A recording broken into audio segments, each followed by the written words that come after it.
Hello, I'm Secretary of State Kris Warner, and I serve as the Chief Business Officer for the state of West Virginia.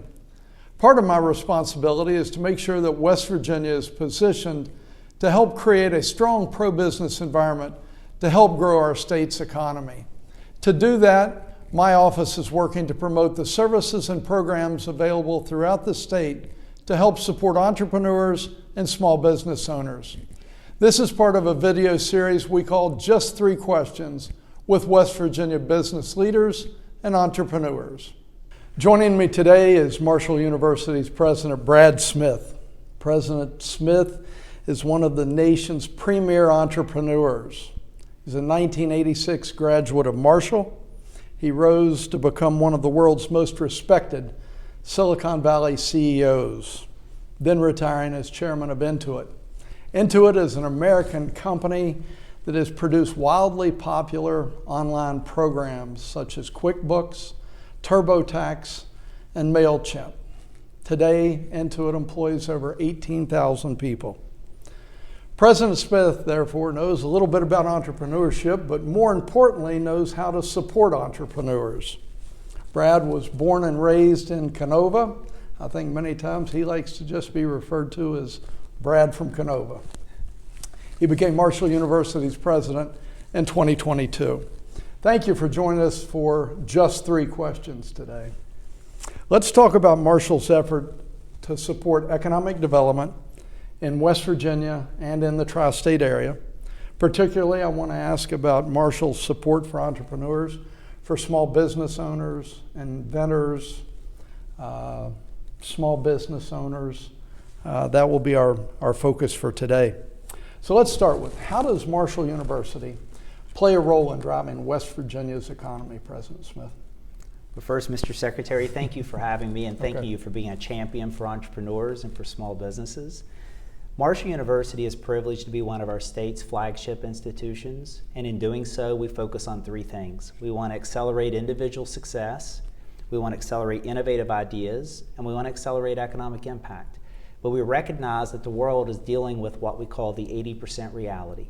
That's 8 out of 10 high school graduates today don't want to work for a company, they want to start a company.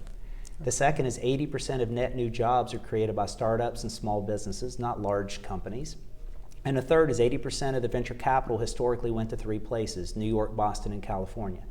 But when you look at the heritage of this mountain state, we actually are the descendants of mountaineers who chose to blaze trails instead of follow paths. And that's what entrepreneurs are made of. So when we wrote our strategy at Marshall, called Marshall for All, Marshall Forever, it began with West Virginia's strategy, which was called West Virginia Forward. And it identified 6 areas where we already lead the nation and where the nation badly needs our skills. That's cybersecurity, healthcare, manufacturing, energy, aviation, and last but not least, entrepreneurship.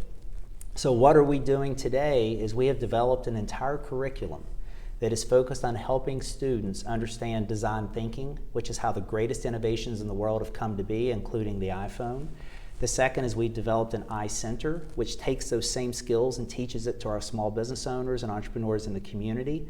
And the third is we're building out an innovation district, which is modeled after the best practices of Purdue University and Ohio State University, but right in Huntington. And all of those become an asset, a center, a capability for the state to capitalize on. Wow, that's impressive. I just read recently about the dollars that are going into that effort, so very impressive. Can you tell us a little bit about what Marshall's doing to empower entrepreneurs and to support small business owners? Yeah, so first of all, one of the things that I've often answered when someone says, what's the difference between being in Silicon Valley and being in West Virginia? And I would say in Silicon Valley, if someone said, let's start a business, the response would be, why not? And here, if you say, let's start a business, someone would say, why? Why do you think I'm capable of doing that?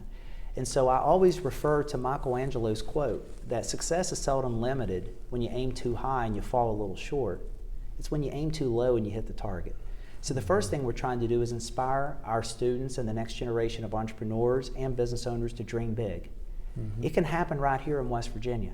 And so the first thing we want to do is have them untether their restrained thinking. The second is we want to bring the skills and the capabilities that entrepreneurs use every day and teach them how to do that. Design thinking is about falling in love with the problem, coming up with 6 or 7 ways to solve the problem, and then just running scrappy experiments to say, hey, is this going to work or not work? And those skills and those capabilities are easily taught. That's what the iCenter is doing. Last but not least is dollars follow ideas and talent.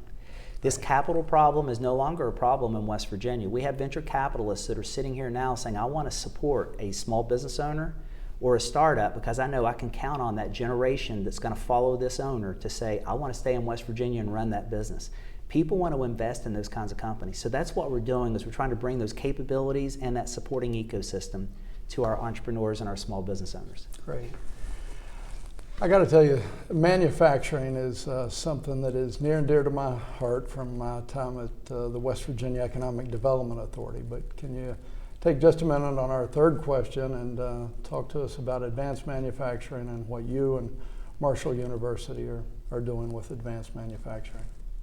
I love this as well, Mr. Secretary. I often say in West Virginia we celebrate inspiration and we celebrate perspiration. If your car is going to break down, I hope you break down in West Virginia because we're kind enough to stop and still crafty enough to know how to fix it. Yeah. And so we have this amazing asset called the Advanced Manufacturing Center, and it teaches the skills and capabilities for those who want to go into the trades.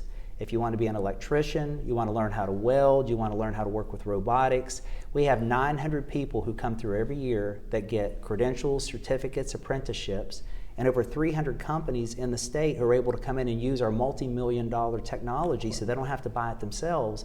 They can get their prototype built, get funded, and then be able to get started. So this is really an opportunity, and we're leaning into our VOTEC and CTE programs in high school. So the half of the students who choose not to go to college are able to enter the workforce and be a part of the 21st century economy.